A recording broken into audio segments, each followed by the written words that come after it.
नमस्ते, जय Shri Ram. This is मैं अनुष्का शुक्ला और आज के इस लेक्चर में हम लोग क्या देखने जा रहे हैं। हम लोग लीनियर अलजेब्रा की बहुत ही मोस्ट इंपॉर्टेंट थ्योरम जो कि है हमारा रैंक नलिटी थ्योरम। ये थ्योरम जो है वो हमारा बहुत ज़्यादा इंपॉर्टेंट है और अगर आपको लगता है कि हाँ ये थ्योरम आपको समझ में नहीं आ रही है, पहला आपको क्या करना है कि आपको ये वीडियो स्टार्टिंग से एंड तक आपको देखनी है। जहाँ पे अगर आप सिर्फ ये थ्योरम देखना चाहते हैं तो सिर्फ जहाँ पे थ्योरम का एंड होता है आपको वहाँ तक देखना है, स्टार्टिंग से लेके एंड तक। और तब भी अगर आपको ये समझ में नहीं आता है तो आपको ये ध्यान देना है कि आपको इसमें से जितने भी मैं इसमें फॉर्मूले या फिर टॉपिक्स का यूज़ करूँगी तो आपको ये ध्यान देना कि आपने उन सभी को पढ़ा है कि नहीं। जैसे रैंक और नलिटी का थ्योरम है तो इसमें डायमेंशन का भी यूज आएगा, तो आपको ये पता होना चाहिए कि आपको डायमेंशन आता है या नहीं, डायमेंशन का मतलब क्या होता है, या फिर आपको रैंक पता है या नहीं, आपको लीनियर कॉम्बिनेशन पता है या नहीं, आपको लीनियर स्पैन आपको स्पैन पता है या नहीं। तो अगर आपको इन सारी चीज़ों के बारे में जो बेसिक चीज़ें हैं जो मैंने आपको स्टार्टिंग में पढ़ा रखी हैं, अगर आपको इन सारी चीज़ों के बारे में पता नहीं होगा तो ये थ्योरम आपको समझ में कम आएगी। मैं अपनी पूरी कोशिश करूंगी कि मैं आपको समझा सकूं कि स्पैन क्या होता है, लीनियर कॉम्बिनेशन या फिर जितने भी टर्म का यूज इसमें आएगा, मैं पूरी कोशिश करूंगी कि मैं आपको उन सारे टर्म का डेफिनेशन इन अ शॉर्ट में आपको मैं दे सकूं। तो चलिए वीडियो को स्टार्ट करते हैं। तो यहाँ पे स्टेटमेंट गिवन है, तो मैंने अभी यहाँ पे इसकी प्रूफिंग नहीं स्टार्ट करी। पहले मैं आपको समझाऊंगी कि रैंक क्या होता है, नलिटी क्या होता है, रेंज क्या होता है या फिर डायमेंशन ऑफ वेक्टर स्पेस क्या होता है। सबसे पहले इन चारों पॉइंट्स को समझेंगे, उसके बाद देखेंगे कि इसको प्रूफ कैसे करना है। तो स्टेटमेंट गिवन होती है आपके एग्जाम में, कैसे गिवन होगी, रैंक या नलिटी थ्योरम को प्रूफ करिए इस तरीके से, या फिर ये स्टेटमेंट गिवन होगा कि if V of F and W over F are two vector space over same field, F हमारा सेम फील्ड है F, and T such that V tends to W be a linear transformation, ये हमारा linear transformation है। Suppose V is finite dimension, हमें क्या करना है, suppose करना है कि जो वी वेक्टर स्पेस है, यहाँ पे एक वेक्टर स्पेस वी है, एक है डब्ल्यू, तो जो v है वो फाइनाइट डायमेंशन वेक्टर स्पेस है और इसका जो डायमेंशन है वो कुछ फाइनाइट होगा, दैट मीन्स काउंटेबल होगा। तो अब इसमें हम सबसे पहले समझेंगे कि रैंक क्या होता है या फिर नलिटी क्या होती है और डायमेंशन, सबसे पहले समझेंगे इन तीनों पॉइंट्स को। तो पहले नलिटी को समझते हैं ये क्या होता है। मैंने लास्ट लेक्चर में सबको ब्रीफ में बता रखा है, इस पे थ्योरम्स में मैंने आपको बता रखा है। तो नलिटी का मतलब होता है कि अगर कोई भी x वैल्यू है आपकी जो आपके वेक्टर स्पेस v से बिलोंग कर रही है, ठीक है, x वैल्यू है आपकी जो आपके वेक्टर स्पेस v से बिलोंग कर रही है, अगर मैं इसका ट्रांसफॉर्मेशन लेती हूँ तो उसका अगर वैल्यू 0 मिल जाए मुझे तो क्या होगा, ये हमारा, तो ये जो x की वैल्यू होगी ना वो नलिटी को रिप्रेजेंट करेगी। ओके, ये तो हो गया नलिटी। अगर कोई भी वैल्यू लेते हैं उसका ट्रांसफॉर्मेशन 0 आ गया तो वो हमारा नलिटी हो गया। और डायमेंशन क्या होता है, जैसे v है ना, v के अंदर हम मान लेते हैं कि 1 2 3 4 a b c, v के अंदर हमारे पास इतने सारे एलिमेंट्स प्रेजेंट हैं। तो डायमेंशन क्या होगा v का, अगर हम v का डायमेंशन देखें ना तो डायमेंशन ऑफ v होता है number of element lying in the set या फिर lying in the vector space v। तो अगर v का निकाल रहे हैं तो इसका डायमेंशन हमें क्या देखने को मिलेगा, 1 2 3 4 5 6 7, क्या हो जाएगा यहाँ पे 7। There are 7 dimension of the vector space v, ठीक है। डायमेंशन का मतलब सीधा यही होता है कि कितने नंबर ऑफ एलिमेंट उसके अंदर लाई कर रहे हैं। तो डायमेंशन का मतलब समझ में आ गया, डायमेंशन होता है हमारा नंबर ऑफ एलिमेंट, एग्जैक्टली वही बताना है आपको। और नलिटी होता है ऐसी वैल्यूज हमारी जो हमारे v के अंदर लाई करती हैं, उनकी ऐसी वैल्यूज जो हमें 0 दे, जिसका ट्रांसफॉर्मेशन हमें 0 देखने को मिले। अब ट्रांसफॉर्मेशन अगर आप पूछेंगे तो आपको फर्स्ट लेक्चर में जाके देखना पड़ेगा, इस वाले चैप्टर का जो फर्स्ट लेक्चर है वो, ठीक है, क्योंकि अभी इसको बताने जा रहे हैं तो ऐसा नहीं है कि पूरा फिर से हम स्टार्ट करेंगे। ये रिकैप इसलिए ले रहे हैं जिससे आपको ये थ्योरम बढ़िया से समझ में आए। अब रैंक ऑफ टी क्या होता है, रैंक ऑफ टी को समझने से पहले आपको रेंज समझना होगा, क्योंकि मैं आपको अगर यहाँ पे बताऊँ तो रैंक ऑफ टी होता है dimension of range, dimension of range, ठीक है। डायमेंशन समझ गए, अगर रेंज हमारे पास कुछ गिवन है उसके जितने नंबर ऑफ एलिमेंट होंगे वही हमारा रैंक ऑफ टी होगा। लेकिन अब बात आती है यहाँ पे रेंज क्या होगा, तो रेंज भी मैं आपको एक रिकैप इसका भी दे देती हूँ। रेंज होता है हमारा set of all image points, image point. जैसे आप जानते हैं ना कि अगर हम लोग एफ ऑफ एक्स करते हैं तो हमें y मिलता है, y क्या होता है यहाँ पे, y हमारा इमेज होता है। तो एफ ऑफ एक्स की जगह पे आपको सिर्फ ट्रांसफॉर्मेशन ऑफ एक्स देना है, जहाँ पे एक्स जो होगा आपका वो v से लाई करेगा और जो ये y होगा ना ये w से आएगा, यहाँ पे w गिवन है ना तो w से आएगा। तो ट्रांसफॉर्मेशन ऑफ एक्स जब करेंगे तो हमें w देखने को मिलेगा, w क्या होगा, हमारा इमेज होगा। तो इसी जितने भी हमें इमेज मिलेंगे, मान लेते हो कि v के अंदर हमारे आ रहे हैं x1 x2 x3, इस तरीके से 3 आ रहे हैं ना, और w के अंदर आ रहे हैं हमारे y1 y2 y3। अगर मैं ट्रांसफॉर्मेशन लेती हूँ x1 का तो मुझे मिलता है y1, ठीक, जैसे हम लोग करते हैं फंक्शन रिलेशन एंड फंक्शन में, ऐसा ही तो करते हैं।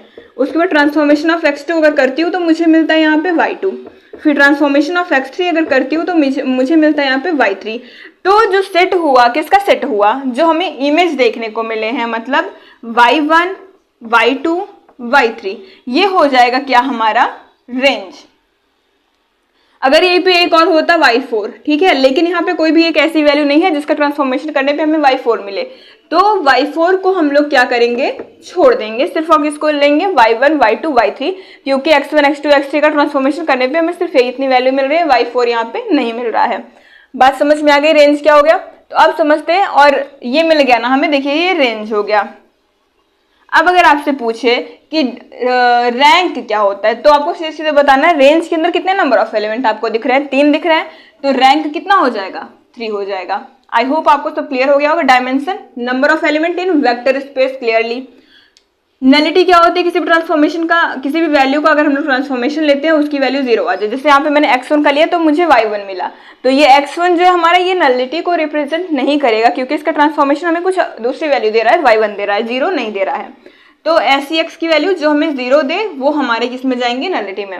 रैंक क्या होता है, रैंक होता है डायमेंशन ऑफ रेंज। रेंज निकालेंगे हम लोग, उसका जो डायमेंशन होगा वो हमारा रैंक होगा। रेंज कैसे निकालते हैं, ये पूरा प्रोसेस है रेंज निकालने का, तो आप इसको नोट डाउन करिए। तो चलिए स्टार्ट करते हैं, लेकिन आपको ये ध्यान में रखना है कि आपको ये बीच में छोड़ के जाना नहीं, शुरू से लेके लास्ट तक आपको देखना है, आपको समझ में पक्का आने वाला ये। ऐसा नहीं सोचना कि हाँ यहाँ पे समझ में नहीं आ रहा है तो ये पूरा छोड़ के चलते हैं, क्योंकि अगर आप थोड़ा थोड़ा देख के चलेंगे तो आपको कहीं पे भी समझ में नहीं आएगा। हो सकता है कि मेरे एक्सप्रेशन जो यहाँ पे गिवन है, जैसे मैंने यहाँ पे v1 v2 लिखा, आपकी बुक में u और v में करके दिया हो, या फिर w में करके दिया हो, किसी भी टर्म में आपके बुक में करके दिया हो सकता है। तो आपको सिर्फ ये पैटर्न आपको यहाँ पे समझना है। तो गिवन क्या है यहाँ पे कि देखिए रैंक ऑफ टी को हम लोग इस तरीके से रिप्रेजेंट करते हैं, नलिटी को इस तरीके से, और डायमेंशन तो वही है। मान लेते हैं यहाँ पे सबसे पहले मैंने एज्यूम किया, let dimension of nullity of T, यहाँ पे मैंने इसको इस तरीके से रिप्रेजेंट किया है, nullity of T is equals to m। मैं जो नलिटी का जो डायमेंशन है वो m मान लेती हूँ, मतलब कुछ m एलिमेंट हैं जिनका ट्रांसफॉर्मेशन करने पे मुझे क्या मिलता है, 0 मिलता है।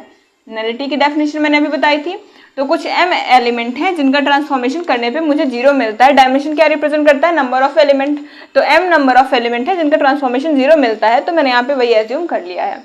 अब v1 v2 v3 इस तरीके से कुछ m एलिमेंट है, क्योंकि ये v से ही बिलोंग करते हैं। मैंने आपको बताया था जो x होता है ना हमारा, x बिलोंग करता है हमारा v से, तो मैंने यहाँ पे v1 v2 v3 लिया है। तो v1 v2 v3 vm तक, क्योंकि यहाँ पे m एलिमेंट माना है, तो vm ये बिलोंग करेंगे हमारे किसमें, बेसिस, ये बेसिस फॉर्म करेंगे नलिटी ऑफ टी का, और ये बिलोंग करेंगे हमारे v ओवर f से, ठीक है। तो अभी आपको सिर्फ सुनते जाना है क्या मैं कह रही हूँ। m है यहाँ पे, मान के चले कि m एलिमेंट है जो डायमेंशन, जो नलिटी को रिप्रेजेंट करते हैं, तो ये वही m एलिमेंट है, ये बेसिस बनाएंगे। बेसिस क्या होता है, जो स्पैन और लीनियर ट्रांसफॉर्मेशन, लीनियर इंडिपेंडेंट दोनों को शो करता है, वो बेसिस होता है, ठीक है। तो ये इसके बेसिस होंगे पक्का, क्योंकि अगर m है तो ये बेसिस फॉर्म करेगा। अगर आपने पुराने वीडियोस देखे होंगे, बेसिस बनाने के लिए अगर आपको यहाँ पे m प्रूफ करना है तब आपको बेसिस बनाना पड़ेगा, लेकिन अगर यहाँ पे m आपके पास गिवन ही है तो ये बेसिस फॉर्म करेगा, ठीक है। अब यहाँ पे v1 v2 v3 vm यहाँ तक हमारे पास गिवन था। अब मैं क्या करूंगी, vm प्लस 1 vm प्लस 2 करते हुए मैं vn तक जा रही हूँ। मैंने क्या किया, इसे एक्सपेंशन इसका किया और ये बेसिस बन गया v का। जैसे अगर मैं आपसे कहूँ कि v के अंदर हमारे पास एलिमेंट है v1 v2 vm, ठीक है, और बाद के जो है वो vm प्लस 1 से लेके vn तक हैं। v के अंदर इतने एलिमेंट हैं। अब इतने जो है वो हमारे नलिटी को फॉर्म करते हैं। नलिटी मतलब इनका जो ट्रांसफॉर्मेशन होगा वो 0 आएगा, लेकिन जो बाकी के बच्चे हैं उनका हम नहीं कह सकते कि उनका ट्रांसफॉर्मेशन 0 आएगा या नहीं आएगा। इनका ट्रांसफॉर्मेशन कुछ डिफरेंट भी आ सकता है, क्योंकि तभी तो ये नलिटी के अंदर नहीं गया। तो हम मान लेते हैं कि इसको हमने एक्सपेंड किया, क्योंकि एक्सपेंशन से ही हमें बेसिस मिलेगा, वेक्टर स्पेस भी मिलेगा। तो यहाँ पे हमने इसको एक्सपेंशन किया इसका, तो vm तक था, तो हमने vm प्लस 1 से लेके vn किया इसको जब इसका हमने एक्सपेंशन किया तो ये बेसिस को फॉर्म करेगा। क्यों बेसिस को फॉर्म करेगा, क्योंकि इसके अंदर हमें पता चल गया कि n एलिमेंट हैं, जो n एलिमेंट है इसके अंदर, तो ये बेसिस को फॉर्म करेंगे। इन जनरल मैं आपको बता रही हूँ। तो इसका जो डायमेंशन हो जाएगा वो कितना हो जाएगा, dimension of v is equals to n हो गया।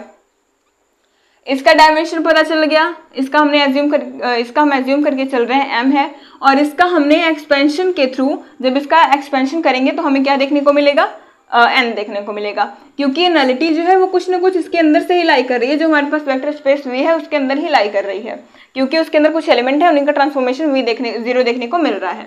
ठीक, तो यहाँ पे इसका आपको सिंपली एक्सपेंशन करना है, कुछ n एलिमेंट तक आप जहां तक चाहे, जो भी आपको जिस तरीके से रिप्रेजेंट करना हो आप वहां तक इसको रिप्रेजेंट करिए। अब जब इसका डायमेंशन n हो गया तो हमें क्या चाहिए, देखिए हमें इसकी वैल्यू को फाइंड आउट करना है। इसका तो हमें पता चल गया m, इसका पता चल गया n। अब इसका ऐसा क्या करें कि हमें 0 मिल जाए, तो हम क्या करेंगे, यहाँ पे देखिए हमें यहाँ पे इसके इक्वल n मिले, तो इसकी वैल्यू को हम क्या लिख सकते हैं, n माइनस m। जब यहाँ पे करेंगे, इसकी वैल्यू हमें पता नहीं है, इसकी वैल्यू हमने m ली, इसकी वैल्यू n ली, तो यहाँ पे रो ऑफ t कितना हो जाएगा, इसको m को इधर लेके आएंगे तो n माइनस m। अगर हम रो ऑफ t को, that means rank of t को, अगर इसका डायमेंशन हम लोग n माइनस m प्रूफ कर दे तो ये हमारा simply rank nullity theorem proof हो जाएगा। बस इतना सही है इसमें, आपको इतना एज्यूम करना, एक्सपेंशन कर देना n तक, और इसका डायमेंशन आपको n ले लेना है, और उसके बाद रैंक ऑफ t आपको कैसे निकलेगा, इसका m है इसका n है, तो ये हो जाएगा n माइनस m, और यही आपको डायमेंशन यहाँ पे प्रूफ करना है। तो भाई now we have to show that the dimension of rank of t is equals to n minus m, हमें ये यहाँ पे प्रूफ करना है। और मैंने अभी आपको बताया कि डायमेंशन अगर हमारे पास गिवन है तो उसको क्या करना है, हमें उसको बेसिस फॉर्म करवाना होगा। बेसिस जब फॉर्म कराएंगे तो हो जाएगा कि हाँ इसका जो डायमेंशन है वो इतना है, हमें डायमेंशन प्रूफ करना है ना। मैंने अभी आपको क्या बताया कि अगर इसका डायमेंशन m हमें प्रूफ करना होता तो हम क्या करते, इसको हम लोग बेसिस प्रूफ करते। तब यहाँ पे सीधे सीधे नहीं लिख देते कि हाँ ये बेसिस है, यहाँ पे हम मान के चले कि इसका डायमेंशन इतना है कन्फर्मली, ठीक है। और तो यहाँ पे हमने मान लिया कि हाँ तब बेसिस इसका ये होगा, नलिटी ऑफ t का ये बेसिस होगा। लेकिन अगर यहाँ पे ये गिवन नहीं होता, जब हमें ये प्रूफ करना होता m है, तो हम क्या करते, बेसिस बनाते। और बेसिस बनाने के लिए दो इंपॉर्टेंट चीजें होती हैं। सबसे पहले आपको इसको स्पैन प्रूफ करना होगा, एंड सेकेंडली आपको लीनियरली इंडिपेंडेंट प्रूफ करना होगा। ये क्या होगा, जब हम प्रूफ करेंगे तब आपको समझ में आ जाएगा। तो बेसिस बनाने के लिए आपको सबसे पहले स्पैन प्रूफ करना होगा एंड देन लीनियरली इंडिपेंडेंट। तो कैसे करेंगे, स्पैन के लिए सबसे पहले हम लोग, अब करना किसे है, सिर्फ और सिर्फ जितना भी काम करना है हमें रैंक ऑफ t को ही प्रूफ करना है, क्योंकि इसका डायमेंशन हमारे पास गिवन है। तो मान लेते हैं कि स्मॉल v जो है वो कैपिटल V में, नहीं यहाँ से नहीं है, यहाँ से है, ठीक। तो ये प्रूफ करना dimension of rank of t is equal to n minus 1। अब हमारे पास n माइनस m, मतलब कहाँ से कहाँ तक जाएंगे, इतना तो हो गया हमारे पास m का, और इतना टोटल जो हो गया वो हो गया n का, हमें यहाँ से यहाँ तक। अब इसका ये कितने एलिमेंट हैं, ये एलिमेंट है हमारे पास, टोटल है n, टोटल n है, और इतना है m। अगर मैं n माइनस m कर दूंगी तो मुझे इतना नहीं मिल जाएगा। अगर ये इतनी डिस्टेंस है हमारे पास 5 और ये टोटल डिस्टेंस है 10, मुझे ये फाइंड आउट करना है, तो a plus B is equal to 10 है, तो अगर b निकालना है तो 10 माइनस a कर देंगे तो हमें b मिल जाएगा, दैट मीन्स 5। तो वही चीज़ क्या, ये टोटल है n, इतना है m, अगर इतनी वैल्यू निकालनी है तो ये n माइनस m आएगा, ठीक। तो n माइनस m हमें निकालना है यहाँ से, vm प्लस 1 है, ठीक। तो यहाँ से अब हम लोग लेके चलेंगे कि इतनी वैल्यूज जो है वो किसके अंदर लाई करेंगी, रैंक ऑफ t के अंदर, और इसे ही हमें स्पैन और लीनियरली इंडिपेंडेंट प्रूफ करना है। उसके बाद ये हो जाएगा कि हाँ ये हमारा बेसिस फॉर्म करता है, और जब बेसिस फॉर्म कर रहा है तो इसका डायमेंशन इतना हो जाएगा। तो यहाँ से हम लोग लेंगे कि मान लेते हैं कि ये है, ये सब ये हमारे उसके अंदर रैंक ऑफ t के अंदर लाई करेंगे। तो v स्मॉल v बिलोंग करता है कैपिटल V के अंदर। अब इसका हमें लीनियर कॉम्बिनेशन आपको पता है, लीनियर कॉम्बिनेशन किसी स्केलर के साथ में इन वेक्टर्स का मल्टीप्लिकेशन करते हैं और उनका एडिशन, जैसे a1 v1 plus a2 v2 plus a3 v3, ऐसे करते हुए am vm यहाँ पे होगा am vm, ठीक है। उसके बाद जाएंगे am प्लस 1 vm प्लस 1, ऐसे करते हुए an vn, ये लीनियर कॉम्बिनेशन आ गया। अब जो ट्रांसफॉर्मेशन ऑफ v होगा हमारा, वो रैंक ऑफ t के अंदर लाई करेगा, transformation of v rank of t के अंदर लाई करेगा। उसके बाद ट्रांसफॉर्मेशन ऑफ v हमारा क्या होगा, v हमारे पास गिवन है, इसी का ट्रांसफॉर्मेशन निकाल लेना है। सिंपली जो करते जा रहे हैं वही करना है। v यहाँ पे लिखा हुआ है ना, तो आपको सिर्फ v की जगह पे वैल्यू पुट कर देनी है। v यहाँ पे हमारे पास गिवन है तो आपको सिर्फ यही लिख देना है यहाँ पे। तो ट्रांसफॉर्मेशन ऑफ v है, तो यहाँ पे क्या कर देंगे, v की जगह पे a1 v1 plus a2 v2 plus a3 v3 करते हुए an vn तक हम जाएंगे। अब इसको ओपन करना आपको पता होगा कि स्केलर जो होता है वो हमारा बाहर चला जाता है। ट्रांसफॉर्मेशन की अगर आपको प्रॉपर्टीज पता होंगी, तो अगर हम लोग ट्रांसफॉर्मेशन ऑफ ए एक्स करते हैं, ठीक है, ए एक्स अगर कर रहे हैं तो ये ए ट्रांसफॉर्मेशन ऑफ एक्स हो जाता है। तो इसी के थ्रू क्या करेंगे, यहाँ पे A1 ट्रांसफॉर्मेशन ऑफ V1 हो जाएगा, plus A2 transformation of V2 हो जाएगा, plus A3 transformation of V3 हो जाएगा। इसी तरीके से AN ट्रांसफॉर्मेशन ऑफ VN हो जाएगा। अब बस यहीं पे हमारा जो है स्पैन खत्म होने वाला है। तो अभी इसको ऊपर से इरेज करके मैं आपको बता दूं कि कैसे ये स्पैन होगा। देखिए यहाँ पे हम लोगों ने इस तरीके से इसका लीनियर कॉम्बिनेशन यहाँ पे लिख लिया।